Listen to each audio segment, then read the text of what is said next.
तो जय माताजी मित्रों, અત્યારે હું એરંડામાં પાણી પીવડાવવા આવી ગયો છું મિત્રો। તો દેખો તમને પાણી બતાવું તો એરંડામાં પાણી જાય છે મિત્રો।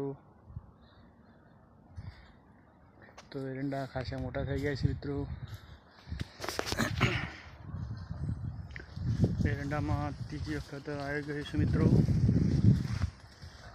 તો તમને એરંડા બતાવો, બધા મોટા મોટા થઈ ગયા છે।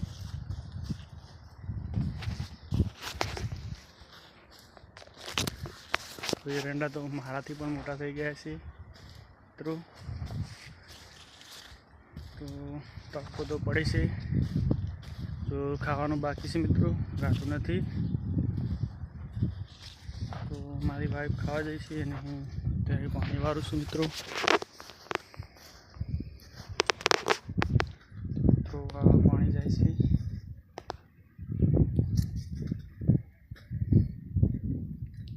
बाजू में घઉં છે मित्रों।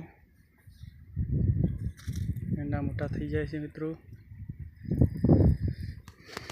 तो मित्रों आ शॉर्ट वीडियो बनावी तो तमने गमे तो लाइक करजो, शेर करजो, सब्सक्राइब करजो। जय माताजी मित्रों।